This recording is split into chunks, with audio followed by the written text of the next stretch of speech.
At 10 years old, if someone asked me what I wanted to be when I was older, I would have responded an Olympic gymnast. But that didn't happen, obviously. I was winning every competition and a top 100 competitor in the entire country, breaking my gym's own score records, and I was one of the best in the state. I loved winning and making everyone proud, but I was in pain. I was 10 when I first injured my back, 13 when I sprained my wrist and ankle for the first time, 14 and 15 when I resprained both. But it was all worth it if I was winning. It was expected that I compete even in pain, as my coaches would constantly retell the story of Carrie Strug and how she secured gold for the U.S. Olympic team with an injured ankle. So, of course, I would too. That was just the culture of the sport, and you learned it young. But things changed when a huge scandal broke about abuse in USA Gymnastics. The national team doctor, Larry Nassar, was found to be sexually abusing young gymnasts, and many current and ex gymnasts came forward with their own testimony. That was really the catalyst for all the changes USA Gymnastics has had. They made it the norm to confront the misdoings in gymnastics, bring it to light, and show why it's so important to talk about the taboo and stand up to their oppressors. When I did gymnastics, my coaches had a rule. You're 4 years older in the gym than you are outside. We were told it's because we need to be mature in the sport, but as I grew up and got new coaches, and when I became a coach myself, I realized it was because they honestly hated kids acting like kids, and they wanted little robots that would win, which we did.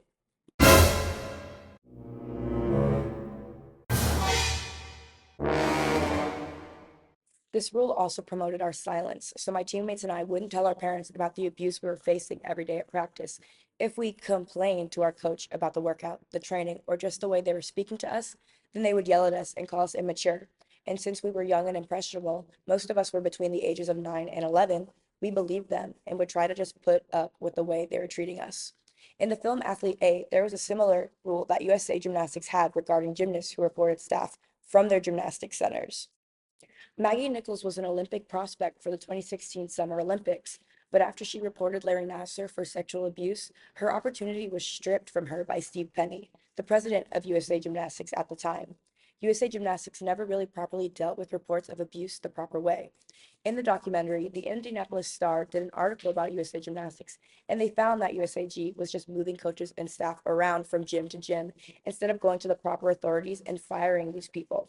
The Indianapolis Star was really the jumpstart to everything that happened afterward. Swarms of gymnasts came forward about abuse, and one name kept popping up: Larry Nassar.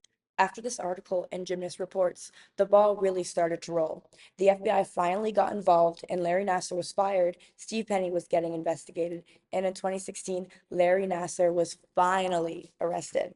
In February of 2018, he was sentenced to 40 to 175 years in prison on sexual assault charges. And we all know what happens to sex offenders in prison. So it's obvious there are many people working in the sport of gymnastics that really shouldn't be there. And the sexualization of gymnasts is a big problem in the worldwide stage for the sport. So let's look at the uniform. A leotard is a skin tight and bikini cut leotard, and in my opinion, very uncomfortable. I personally hated competing and practicing in leotards. I usually opted to practice in shorts and a tank top for a couple years before I retired, but many coaches do not allow that for their gymnasts and require their gymnasts to wear leotards. Olivia Livy Dunn is a great example of over-sexualization of gymnasts. Livy Dunn is an LSU college gymnast in her fifth year with a super high Instagram following of adolescent boys and grown men. She really was one of the first gymnasts to really get a big following of non-gymnastics fan viewers because of the NIL rule change in 2021, where student athletes in college were now allowed to make money off of their name, image, and likeness, hence where the acronym came from. This allowed Livy to make many brand deals and sponsorships and is the highest earning female college athlete, making $4.1 million dollars. But back to her social media presence. Livy has been an Instagram user since she was 10, saying she used it as a fun distraction from the demands of the sport. And during early March 2020, when her gym shut down due to COVID, she started making TikToks in her free time. Soon she gained a following and she arrived at LSU with already 3 million followers. And once the aforementioned NIL deal passed, Livy Dunn was offered many sponsorships from various brands. Such brands include Nautica, American Eagle, and Sports Illustrated. She also ended up appointing her mother and older sister to be her managers and have them manage most things when it comes to deals and such. But this newfound fame did come with a downside. As I've already mentioned, many men have taken a liking to Livy's Instagram and TikToks and started showing up to competitions not to watch the gymnasts and gymnastics, but to see Livy. During a meet against Utah, a group of men in the stands started shouting, "We want Livy, we want Livy," even though she was injured and wasn't even competing. They yelled this even when other gymnasts were competing, and after the meet, many of these men waited outside of the arena for her, creating an unsafe environment for not just Libby, but for the other gymnasts as well.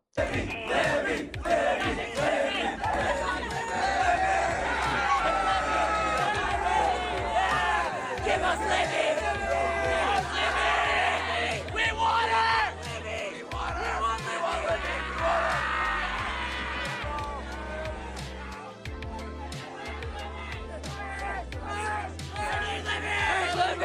I love you, Libby! I just have one question, Libby. I just have a question, please. Where Libby is? I'm serious. If you know where Libby is.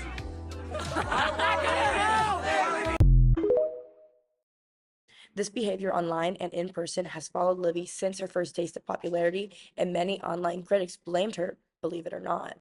But why are we victim blaming here? Libby has expressed that women should be able to show as much or as little skin as they choose. And is she wrong? In my opinion, no. If we let people continue this behavior of victim blaming and not actually condoning the problem of harassment and sexualization of gymnasts, then more unwanted people are going to get involved in the sport and bring it down with them. I was diagnosed with depression and anxiety when I was 12. Coincidentally, the same year my abusive coaches quit coaching at my gym. It was a really rough season that year. I was balancing schoolwork, gymnastics training, and therapy. I was discovering all the emotions I had buried deep down inside for 3 years and coming to terms with the fact that I did not like gymnastics as much as I wish I did. I stopped trying as hard at practice. I even started skipping practice, refusing to get out of the car once my mom and I arrived. I also stopped winning as often, which made my feelings about going to practice even worse. And this brings me to the study on basketball versus gymnastics. It studies the rates of fatigue, sleep quality, well being, and general mental health. Now, most of the study found that the athletes in all age categories and both sports were very similar, except for well being and poor general mental health. In well being, there is a stark difference in the age category of 16 and older. Basketball players had a way higher well being than gymnasts. And in poor mental health, gymnasts in both categories 13 to 15 and 16 and older had higher scores than their basketball counterparts. Now, these results could be for very different reasons, but in my experience, my mental health started declining as I started going through puberty, and the results here really start changing at the age that puberty is happening too. This, in my opinion, could play a hand, but also the fact that many gymnasts start having activities outside of gymnastics and must choose between the two could also be the case. I, for one, had to choose between many extracurriculars and either miss gymnastics or the other activity. And for me, I would never choose gymnastics, as I felt like I was being left behind by my peers and missing out on fun sleepovers and mall trips. And all the things a teenage girl wants to do with her friends. But many parents don't allow that and still force their daughter to go to practice or go to competitions, and that just makes their attitude toward the sport worse. Another reason for declining well being and poor mental health in gymnastics could be that they are getting abused. Many people say that is far fetched, but in the past 20 years, one in every 20 days, a gymnast has come forward with their own stories of abuse at the hands of a coach or staff member at their gymnastics center. So, not so far fetched, is it? Now, there is something that came to be because of the allegations and arrests, and that is the organization Safe Sport. On their own website, they state that they were made by Congress to help abuse prevention, education, and accountability to take root in every sport on every court, dedicated solely to ending sexual, physical, and emotional abuse on behalf of athletes everywhere. Safe Sport was made after the Larry Nassar arrest, but encompasses every sport in this country. And this may sound great and all, but there are many flaws to this organization.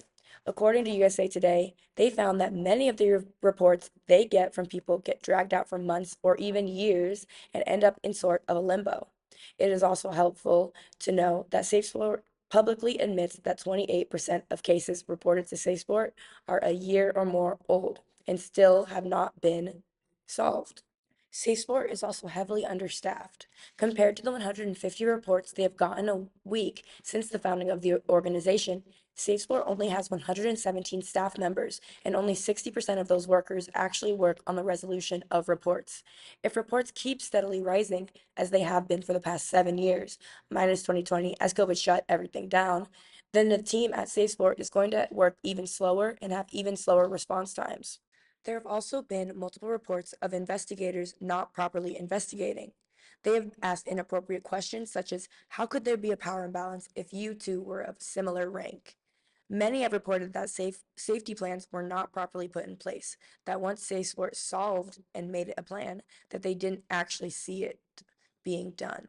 Sport also seems to not cooperate with people in other organizations very well. The Army of Survivors, a group of past athletes that have experienced abuse in their sport, said that they had reached out to Safe Sport to offer advice on how to be more athlete centered and trauma informed, but Safe Sport declined interest. Safe Sport doesn't technically need to answer to anyone except for some people in Congress where they give data they have collected, but there is no formal hearing to look at each year's performance. So if the organization that is made to help athletes with abuse prevention can't do their jobs, what can be done? Many things, actually. In the academic article, U.S. Center for Safe Sport, Preventing Abuse in Sports, yes, I know I was just bashing Safe Sport, but hear me out. It talks about some strategies that can be done to help athletes prevent, be confident in reporting and know when they are being abused. A strategy that is talked about that adults can take in helping prevention is creating a comfortable environment for athletes to be able to come forward with their worries and be able to report abuse. When I went to gymnastics for the first 3 years, I was in an environment made up of fear and judgment. You didn't talk to your coach unless absolutely necessary, and you especially didn't talk to your parents since you'd be conditioned to think they wouldn't believe you or that it wasn't actually abuse. Once I started coaching, though, I tried to foster an environment that let my gymnasts know that they could talk to me, not just about gymnastics, but about their school life or home life, and that led to a stronger bond and trust between us. And to call back to a previous point, this helped raise my gymnast well being and mental health as they could vent to me about their problems instead of letting it bubble inside of them. This article also talks about grooming and how to spot, stop, and prevent it, as that is a big aspect in abuse in sports and especially gymnastics. Most abusers will isolate their targets either in team travel, during massages, and in the home or car of the abuser. A good rule of thumb to go off of is that if an athlete and adult need to be one on one, that the conversation still be visible and can be interrupted if needed. There were many times that my coach and I were alone as I would have private practices with just me and her, and it made it so easy for her to have easy access to touch, yell, and berate me with no one but us to know that it ever happened. But if my parents had stayed to watch or another coach or teammate of mine was there, it could have been easily prevented. My gym now has a rule that someone has to be there if a coach and gymnast are having a private practice, and many times we encourage parents to also stay and watch their child. Previously, I talked about Larry Nassar, and one of the ways he got away with the heinous sexual abuse he did to gymnasts was because he would take them to a secluded area where no one could see him, and sometimes he'd even do it in the same room as the gymnast's parents. But he'd put a towel over the gymnast's pelvic area and penetrate them with his fingers right in front of them. I do not want to victim blame the parents, but how can you not ask questions about the exam he is doing and why he needed a towel? Granted, some parents did, and he explained it away as an interior pelvic adjustment, but a simple search or a simple question to another doctor could have told them that that was wrong. Sometimes I wish my own parents had taken note in my own change in attitude and the fact that I didn't want to really go to practice anymore and brought up the concerns to my coaches or the higher ups and grilled them on why I was becoming so introverted and shut in. I went from being a happy 10-year-old to barely getting out of bed, and I can't help but think it could have been prevented with a simple intervention. In the end, I've mostly healed from what I've been through. I went on to compete 7 more seasons, ending my 10th season as a senior in high school. And no, I didn't go on to become an Olympian, and I bet my 10-year-old self would be disappointed. But I persevered, and I kind of see it as a jab at my old coaches. I showed them that I could be a good gymnast without their abuse. I was just an easily manipulated child, as were all the other women that were abused. And though I will never see justice as the bruises are long gone, I feel vindicated in seeing the other survivors seeking justice in this sport. And through coaching my own little gymnasts, I see the admiration in their eyes and question how anyone could want to harm them in any way. And I hope they get the opportunities in gymnastics that I never got: community, a safe space, and support.